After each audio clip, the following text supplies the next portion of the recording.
Y entramos de lleno en el análisis político, Voces del Poder a esta hora en CNN Chile Radio. Estamos junto a Alan Álvarez, economista, militante del Partido Socialista. ¿Cómo estás, Alan? Bienvenido. Hola. Oye, repito esta semana. Sí, pues. Me dijeron que venía Eduardo, así que pedí, por favor, estar presente. Fantástico. Ustedes habían compartido antes, Eduardo Cretón. ¿Cómo estás? Buenos días. Muy buenos días. Gusto estar contigo y con Alan. Solo lamentar el hecho ocurrido hoy día en Coyipulli, en la ruta que va entre Coyipulli y Angol. Tuvimos un nuevo atentado terrorista en la región de la Araucanía que dejó 4 camiones destruidos, 4 camiones tolva más 4 maquinarias. Y la verdad es que es lamentable, primero porque volvemos a tener hechos de violencia de esta magnitud en la región de la Araucanía, pero también porque en la región de la Araucanía estamos viviendo una crisis en materia sanitaria y de basura. El 90% de los vertederos está lleno. Ah, sí. Hay 17 de las 32 comunas que tienen que llevar sus desechos hacia la región del Biobío y por lo tanto este atentado nos pega en una crisis además que afecta a toda la comunidad. Así que ojalá se encuentre a los responsables y se le haga pagar por este tipo de actos. Hablemos del momento de la carrera presidencial, tanto en el oficialismo como en la oposición.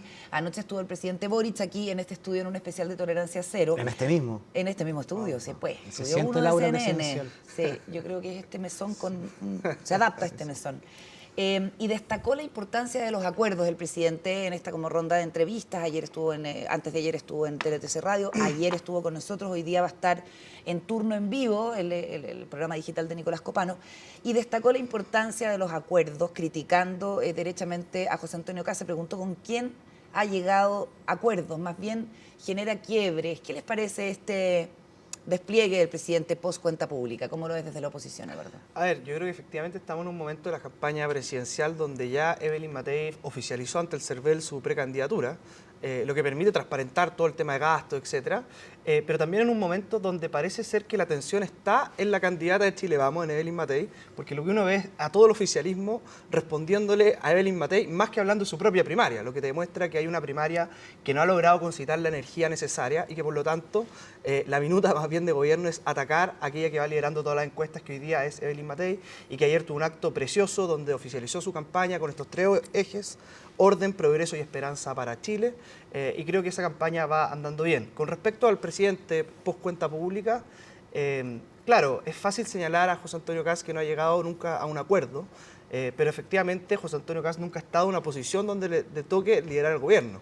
Uno se preguntaría a qué acuerdos llegaba el diputado Boric en ese tiempo cuando no era presidente. Entonces, obviamente que yo creo que hay un cambio en el discurso por parte del presidente que tiene que ver con que otra cosa es con guitarra, otra cosa es gobernar.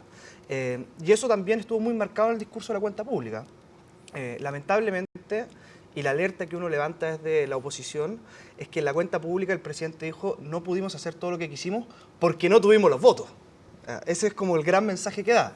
Hicimos las transformaciones posibles porque no teníamos las mayorías necesarias para llevar adelante nuestro programa. Entonces, la pregunta que queda dando bote es si es que efectivamente hay un giro ideológico en esta izquierda que gobernó los últimos 4 años y si es que se han abandonado algunas ideas que en su momento, por ejemplo, propusieron durante los procesos constitucionales. Esa es la verdadera pregunta de fondo. No es un tema de si hay votos más o votos menos, si es que efectivamente hay un giro ideológico hacia la socialdemocracia o efectivamente siguen manteniendo sus posturas con las que llegaron al gobierno y las que impulsaron durante los procesos constitucionales.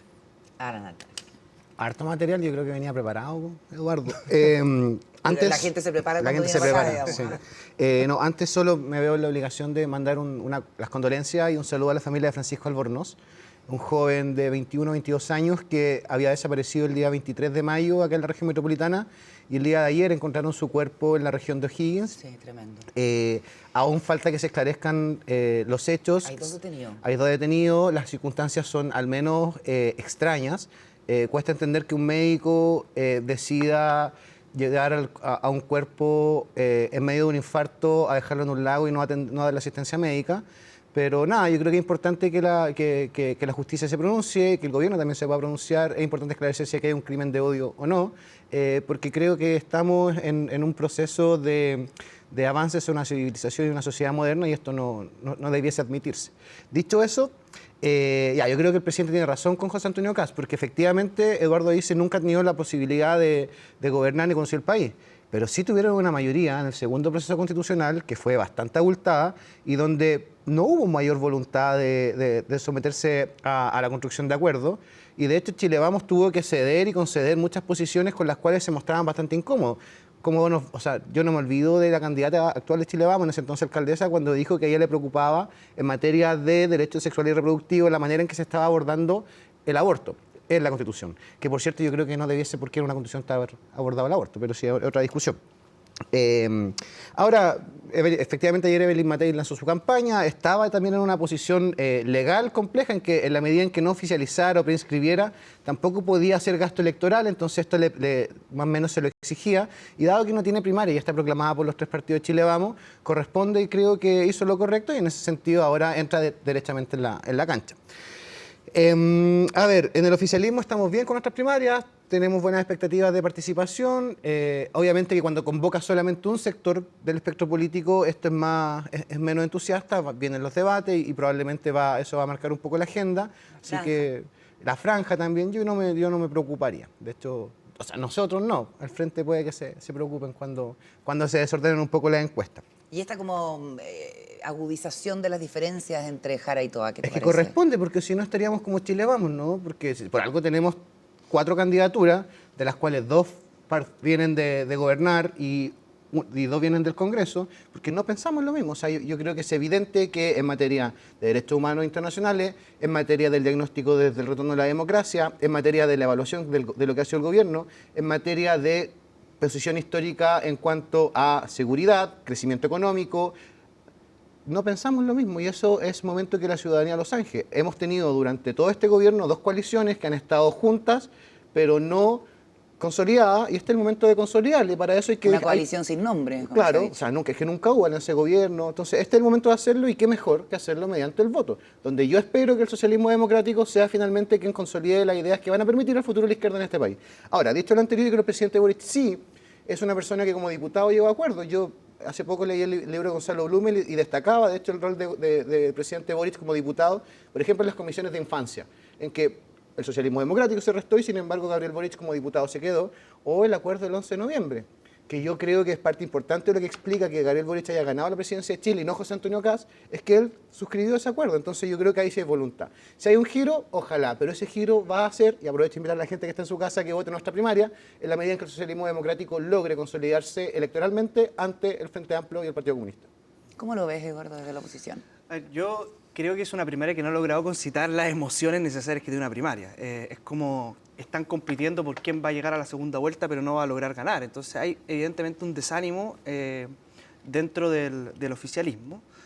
Y yo tampoco he visto muchas diferencias. O sea, cuando la ministra Jara dice que Cuba es una democracia distinta, no vi la fortaleza suficiente por parte del socialismo democrático para marcar diferencias precisamente en ese punto. Entonces creo que no se han marcado o no se han agudizado las diferencias. Lo que uno puede ver en cuanto a los números es que la candidatura de Gonzalo Inter se ha desinflado, lo que demuestra que el proyecto político del Frente Amplio requiere de sus 2 grandes socios, que es el socialismo y del comunismo. Y por otra parte me llama mucho la atención cómo Yanet Jara ha ido creciendo en las encuestas. A mí no me extrañaría nada ver que sea Yanet Jara quien se termine imponiendo en la primaria, sobre todo si es que vota poca gente. Porque yo creo que al no haber atención en esta primaria, al no haber primaria de la oposición, va a ir poca gente a votar. Y quienes van a ir a votar son aquellos que son militantes más disciplinados o más ideologizados. Y en ese mundo creo que Yanet Jara corre con ventaja, porque nos gusta o no, yo no comparto ninguna idea con Yanet Jara, no puedo estar marcada ahí. Seguro. 100% seguro. Pero ella muestra una consistencia ideológica un poco mayor que lo que ha mostrado Carolina Toá, y va a tener que dar más explicaciones Carolina Toá que Yanet Jara por su paso en el gobierno. ¿Por qué lo digo? Porque cuando uno mira la cuenta pública, los grandes avances que se atribuye a este gobierno, que yo no comparto, por supuesto, tienen que ver en materias laborales, las 40 horas, sueldo mínimo, etc. Muchas de esas políticas públicas, que además los datos que da el presidente en la cuenta pública son bastante dudosos con respecto a la generación de empleo y otro tipo de cosas. Pero a Yanet Jara le toca reivindicar ese legado del gobierno. En cambio, a Carolina Toá le toca reivindicar el tema de la delincuencia, que en la cuenta pública uno no pudo ver cifras, ninguna cifra concreta de cómo este gobierno ha mejorado en esa materia. Entonces, obviamente que la mochila con la que carga Carolina Toá es mucho más pesada. Carga con la mochila del descontrol de la delincuencia, carga con la mochila del descontrol de la inmigración en este gobierno, carga con la mochila de tener que dar explicaciones por el caso Monsalve y cómo se gestionó esa crisis. Por lo tanto, yo no veo raro que Janet Jara las próximas semanas siga subiendo y la candidatura de Carolina Toá siga estancada. Sobre todo porque Janet Jara tiene menos nivel de conocimiento. Ya, Tiene para dónde crecer en el fondo. Parto por ahí. Alan. La gran diferencia, o sea, primero despejemos a Vinter, que yo creo que más o menos como que la sociedad ha dicho, no estamos para otro gobierno Frente Amplio. Como eso yo creo que más o menos la opinión incluso del mundo de la izquierda se ha consolidado en torno a eso. Segundo, efectivamente aquí la disputa, y lo que ha sido siempre el gobierno, ¿no? ¿Quién ponía la música? Si el PS o el Socialismo Democrático o el PC. Y ahí, bueno, lo que nosotros vemos es que efectivamente Janet Jara tiene un nivel de conocimiento mucho menor que Carolina Toá, y a medida que crece hacia una dirección que es más conocida, eso le va a generar efectivamente mayor adhesión, porque al menos de 10 personas nuevas que la conozcan, al menos una querrá votar por ella. A diferencia de Carolina Toá, que tiene niveles de conocimiento cercanos al 100%, 95%, por ahí. Entonces, ahí hay un problema. Ahora, en cuanto a la consistencia, y no es que yo quiera aquí venir a criticar a Janet Jara y hacer como que Eduardo la defiende, pero sí, cuando hablamos de consistencia política, ese legado que defiende es precisamente a contrapelo de aquellas posiciones que tiene el Partido Comunista, porque ese legado, por ejemplo, consolidó el sistema de capitalización individual. Y creo que eso no es lo que el Partido Comunista quería. Ese legado, por ejemplo, habla de 40 horas laborales, pero con flexibilidad, aquella cuestión que es bastante bien recibida por los gremios empresariales. Entonces, creo que, claro, hay logros, pero hay logros en las coordenadas en el sentido de lo que es la socialdemocracia y lo que fue más bien parecido a los gobiernos de la Concertación que en aquello que aspiraba el Partido Comunista que fuera este gobierno o incluso el Frente Amplio. Entonces, creo que ahí, pero efectivamente, obvio que es mejor garantizar derechos laborales que hacerse cargo de la seguridad pública. Entonces, creo que ahí, efectivamente, en cuanto a lo que hay que mostrar, es menos lustroso lo que tiene Carolina Toá. Dicho eso, en todos lados se cuece nada. Yo creo que al frente tampoco la cosa está muy clara. Yo veo a un José Antonio Caz muy cómodo en este proceso eleccionario y veo a una Evelyn Matei que, claro, uno puede decir sistemáticamente que el gobierno la está acechando y que los bots y que los SECOP y todo eso, pero la verdad es que uno ve que el decantamiento de electorado no es entre la gente que se identifica por la izquierda, es entre la gente que se identifica en la derecha. Y esa es la gente que está pasando a ratos desde Evelyn Matei a José Antonio Caz y desde Kaiser también a José Antonio Caz. Entonces, ahí yo creo que van a tener que darle ustedes una vuelta porque Sí, eso tampoco está muy entretenido. Sí. O sea, para nosotros sí, pero... Yo ahí sí tengo un diagnóstico y que efectivamente lo puedo compartir. Y creo que el éxito de la campaña de Evelyn Matei va a pasar en la medida en que nosotros le demostremos al votante tradicional de derecha de que acá no basta simplemente con vociferar y gritar fuerte, sino que hay que tener la capacidad para poder hacer las cosas. Y esa derecha de Evelyn Matei es una derecha que tiene capacidad de hacer que las cosas pasen, porque hay equipos, porque hay experiencia, porque hay ganas de hacer las cosas. Evelyn Matei lo ha demostrado siendo alcaldesa, siendo ministra, siendo parlamentaria, y por lo tanto tiene la experiencia que hoy día se necesita para cambiarle el rumbo al país. Y en la medida que ese votante de derecha vea que saber hacer las cosas, hacer que las cosas pasen, no significa una claudicación a los principios y convicciones, va a haber en la campaña de Evelyn Matei una alternativa de gobierno serio, que va a permitir no solamente ganarle a la izquierda, que es lo que todos queremos, sino que también va a permitir poder hacer las transformaciones que hoy día Chile necesita. Y por eso es tan importante también que la oposición entienda que esta es una partida doble, no basta simplemente con ganar la elección presidencial, sino que también hay que tener las mayorías en el Congreso para poder hacer los cambios profundos que hoy día Chile necesita.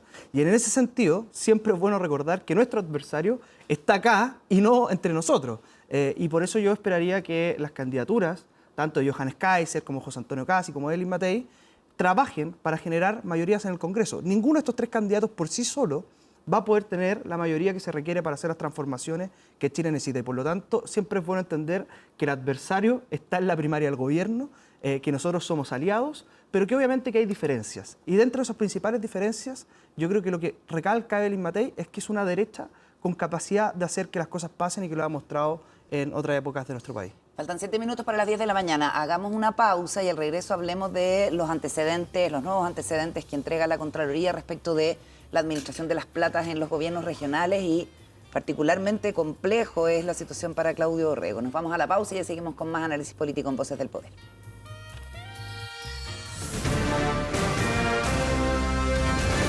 Hacemos una pausa y ya regresamos con CNN Chile Radio, AM.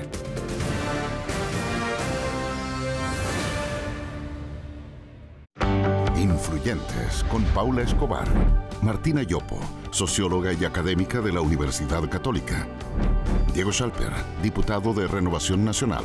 Influyentes por CNN Chile. Siempre. Hola, soy José Miguel Mardones y ahora te contaré cómo y dónde puedes escuchar CNN Chile Radio. En nuestro renovado sitio de noticias, cnnchile.com. Al entrar, cliquea la opción que dice CNN Chile Radio y te conectarás automáticamente a nuestra transmisión en streaming. Con la mejor música, nuestros programas exclusivos y la actualización permanente de las noticias. Además, verás bajo nuestro player los podcasts con nuestros programas y secciones y así revivir los contenidos más destacados de CNN Chile. Y ya está disponible en App Store y Google Play la nueva aplicación de CNN Chile para tu dispositivo móvil. Somos CNN Chile Radio y te acompañamos siempre.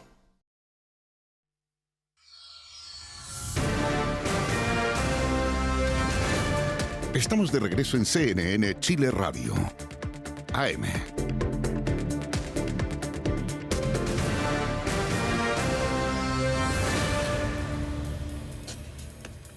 De regreso aquí en Voces del Poder, en CNN Chile Radio, junto a Alan Álvarez y Eduardo Cretón. Decíamos de este informe de la Contraloría que pone el ojo en la administración de las platas en los gobiernos regionales y específicamente cuestionamientos a las gobernaciones de Tarapacá, Antofagasta, la Araucanía, Los Ríos, Magallanes y la metropolitana. Esto entre enero y septiembre del año pasado es el periodo que aborda el informe de la Contraloría, y en el caso del Gore Metropolitano encabezado por Claudio Orrego se verificó el pago de más de 31 millones de pesos por una asesoría especializada para la gestión institucional, pero después de revisar se constató que las sesiones no se relacionaban con contenido asociado al coaching, sino que aludía explícitamente a temáticas, riesgos y acciones relacionadas con la contingencia política y la campaña electoral. En el fondo ese es el interés de la Contraloría, saber si hubo platas que se llevaran hacia la campaña electoral, en este caso para la reelección de Claudio Orrego. Desde el Gore lo descartan, cualquier utilización de recursos públicos para fines distintos para los cuales fueron contratados. Negamos rotundamente cualquier financiamiento de la campaña del gobernador Claudio Orrego. ¿Cómo lo ves? Porque esto también no tiene nada que ver con Procultura, sí, pero está en el contexto de las investigaciones de la Contraloría. Pero se le suma algo más a lo complicado que ya está el gobernador Orrego. Lo primero es que yo creo que acá hay que hacer una mención honrosa, yo creo que de derecha a izquierda, a Dorothy Pérez. O sea, por fin tenemos Contralora, vaya Contralora que tenemos. O sea, destapó la olla con el tema de las licencias y creo que ha sido una Contralora que efectivamente ha ejercido el control dentro del aparato público, así que mención más que honrosa a la Dejan Contralora. mal al Contralor anterior, ¿no? Sí, pésimo. Además que entre ellos tenían una disputa, ¿te acuerdas? Por el principio. Pues, muy pública. Muy pública por lo demás, así que efectivamente mis felicitaciones a la Contralora. Y bueno, lo de Claudio... Lo de Claudio Orrego ya la verdad es que empieza a ser un poco insostenible, porque la gran pregunta es ¿a quién le va a echar la culpa ahora a Claudio Orrego? Porque recordemos que en el caso de Procultura, Claudio Orrego dice acá la culpa no es mía, sino que es de Aspor, la aseguradora que no quiere pagar las boletas de garantía. No es que él haya entregado de un día para otro miles de millones de pesos a Procultura, no es que él haya incentivado a Alberto Larraín a generar un proyecto para que se lo adjudique el Gore, sino que la culpa se la echa a la aseguradora. Ahora que Contraloría entrega este informe hay que preguntarle, bueno, ¿a quién le echar la culpa? ¿Al coaching? ¿Cómo va a escapar de esto? Pero la situación se comienza a poner bastante insostenible para el gobernador de la región metropolitana. De hecho, ya hay voces al interior del Gore que hablan incluso de presentar un requerimiento al TER y por lo tanto la verdad es que lo que uno espera es que Claudio Orrego deje de dar excusas y dé explicaciones, deje de echar culpa y asuma responsabilidades. Y eso yo creo que es lo que la ciudadanía está esperando, un gobernador que de frente a la ciudadanía deje de escudarse en terceros, sino que asuma más bien la responsabilidad de lo que está ocurriendo en el gobierno regional. Alan Álvarez, tú trabajas en el Gore, ¿no? Yo trabajo en el gobierno regional, no particularmente con Claudio Orrego, sino en una división como analista. Dos cosas, lo de Procultura es la lista del caso Fundaciones, que bueno, lo hemos discutido latamente, y donde efectivamente lo que ha señalado el gobernador es que hay una consolidación de antecedentes y de mecanismos de validación de este proyecto, que aún sigue en pie, que es el proyecto Quédate, y donde particularmente Procultura se encuentra con el contrato incumplido y finalmente se está esperando lo que haga la aseguradora. Eso es una cosa. Esto es algo distinto y tiene que ver con la gestión propiamente tal del GORE. Y claro, la Contraloría sacó un informe había sacado un primer informe donde se detectan irregularidades. Se le pide al gobierno regional contestar ese informe y esta es la respuesta de Contraloría a esas contestaciones que había hecho el gobierno de Santiago. Hay algunas cuestiones que dicen se subsanaron, hay otras cuestiones de carácter menor, que es como, no sé, hay un mencionamiento reiterado de Claudio Rego en las actividades y las cuentas del gobierno de Santiago. Y ya entrando más en fino, hay proyectos que han hecho mal su cierre, pero que están ahí. En rigor, te diría que el 90% de las cosas que aparecen en ese informe tienen que ver más con orden de desprolijidades, desorden, que falta un documento. Y tiendo a creer que de lo que sale y lo que fue más noticioso es esto de los 31 millones de la empresa de coaching. Por los periodos que aparece esto mencionado, efectivamente no calza como en la época de campaña electoral, pero lo que yo entiendo es que ahí es donde el gobierno regional y particularmente el gobernador y su equipo tendrán que poder definir y poder defenderse y poder explicar esto en más detalle. También lo tendrá que hacer la empresa que fue contratada y que prestó estos servicios. Pero como primero comparar estos dos casos irregulares o estos dos casos en cuestión no son asuntos totalmente distintos. En uno está involucrado el Consejo Regional que aprobó Quédate, en otro no. Y en el otro, la verdad es que si uno lo empieza a desarmar, llegas a que finalmente como que por ahí está el mayor conflicto. Y eso es lo que me imagino que sigue un procedimiento, la Contraloría está investigando, si tendrá que establecer sanciones lo tendrá que hacer, y de ahí en adelante, bueno, para eso tenemos instituciones. Bueno, siempre se habló de Orrego como una posible carta presidencial, ¿cierto? Siempre estaba ahí como latente.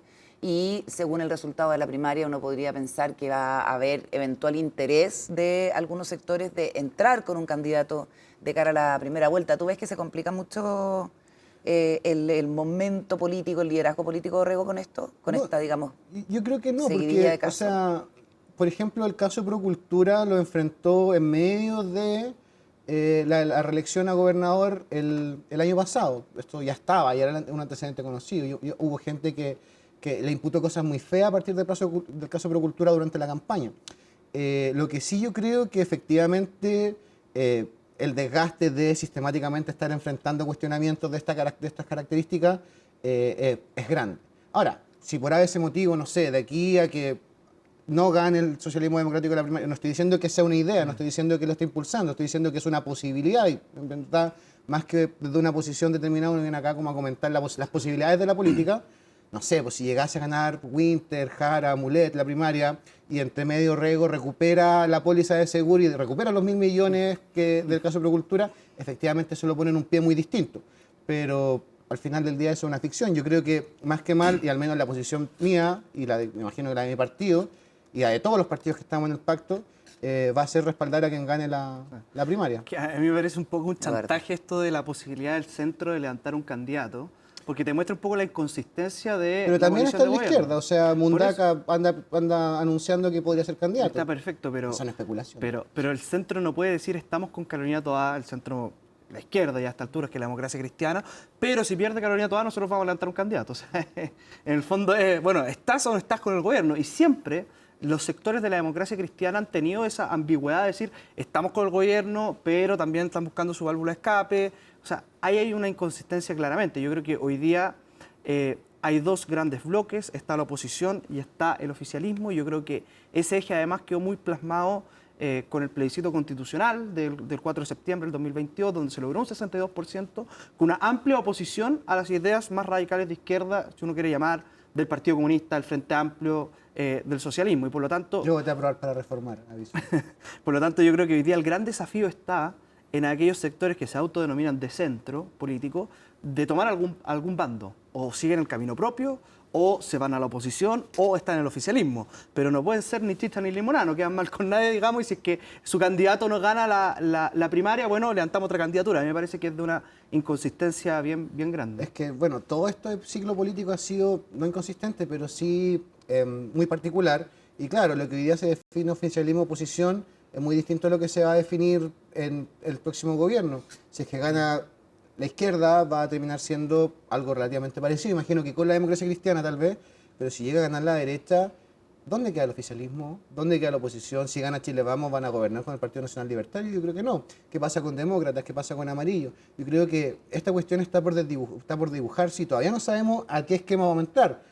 2 grandes bloques, 3 tercios, esto va a ser como una centro-izquierda más fuerte, una centro-derecha más fuerte, nos vamos a parecer a Francia, nos vamos a parecer a la concertación, no sé. Entonces, o sea, yo creo que esto es temporal. Todo esto también depende de un sistema político que no te da las garantías para poder gobernar y que produce que tengamos tal nivel de fraccionamiento. Y eso, bueno, hablando también de lo que pasa en la agenda, uno echa de menos, y echo de menos también en la cuenta pública del presidente, bueno, la reforma necesaria al sistema político, porque no nos vamos a parecer a Francia, no nos vamos a parecer a Estados Unidos en la medida en que tengamos un sistema político que permite la creación de pymes políticas, de partidos políticos que proliferan como la hierba, digamos, y por lo tanto lo que se necesita hoy día es ajustar y ordenar el sistema de máquinas para poder tener grandes bloques. Yo creo que la derecha, con todas sus diferencias que pueda haber, tiene unas 2, 3 grandes vertientes. Y la izquierda lo mismo. El problema es que hoy día tiene cerca de 22 partidos políticos que te hace ingobernable realmente la Cámara y por lo tanto uno esperaría, sobre todo en una última cuenta pública, que el presidente Boric hubiese hecho algún guiño un poco más fuerte al tema de la necesaria reforma del sistema político. Y que lamentablemente todos sabemos que esto depende de los incumbentes. Y uno no ve ánimo de los incumbentes de poder avanzar en esto. Entonces dicen, sí, vamos a hacer la reforma al sistema político, pero para el 2029. Oye, este es un tema urgente, que hay que hacerlo ahora. Y por lo tanto, yo creo que es muy importante también, la gente está viendo la casa, derecha o izquierda, que le pidan a sus representantes que avancen en la reforma del sistema político. Aunque eso signifique reducir el tamaño de los distritos, tener menos parlamentarios, hoy día lo que Chile necesita es una sala de máquinas que funcione para que este país tenga gobernabilidad. Y eso depende única y exclusivamente de quién hoy día están sentados en el Congreso. Sí, yo estoy de acuerdo con eso, pero de repente el ministro Elizalde está bien preocupado de sacar esta reforma adelante, pero convengamos que hay oposición desde diferentes lugares. La primera es la de los incumbentes, digamos. Sí, estaba el senador Walker acá. Yo creo que el tema, por ejemplo, del umbral es algo que no le acomoda y que con ese voto no vas a contar nunca. Pero hay una diferencia en el oficialismo sobre eso. Sí, y en el oficialismo y en la oposición y en todas partes. Ahora, yo creo que lo perfecto es enemigo de lo bueno y aquí lo que necesitamos es una reforma que vaya, puede ser muy boutique la reforma, pero que vaya en la dirección correcta y es a reducir la atomización, a desincentivar la creación de nuevos partidos y con eso ya ¿sabéis qué? No le demos con el umbral porque no vamos a llegar a consenso, ya, ok. Pero vamos con el discolaje, vamos con esto de que la gente, los parlamentarios que se van sigan con su escaño. Vamos con el tema fortalezcamos la ley antidisco. Veamos qué pasa con el financiamiento de los partidos, porque de repente un partido chiquitito que se junta con una mini cantidad de firmas termina recibiendo financiamiento total y eso te da para mucho. O sea, no sé, Johannes Kaiser juntaba plata en la cuenta de la luz, o sea, en la cuenta RUT, como... No, y además la facilidad hoy día también de inscribirse en un partido, es con clave única y tú ves que el Partido Nacional Libertario hace unos meses celebraba con bombo y platillo que era el partido más grande y después tuvieron su elección y votaron alrededor de 8.000 personas. Entonces, obviamente que también hay que elevar los requisitos para poder crear partidos políticos, sino efectivamente se empiezan a crear pymes que lo que hacen es fraccionar y fraccionar el sistema. Y yo creo que en esto hay un consenso en que es necesario, pero es urgente hacerlo ahora. No tenemos por qué esperar hasta el próximo Congreso, hasta el próximo Parlamento, para avanzar en aquellas cosas que, por pequeñas que sean, ya nos permiten dar un paso igual, a la dirección correcta. En el momento que si Eduardo es diputado, le vamos a conseguir el compromiso de que va a estar con eso.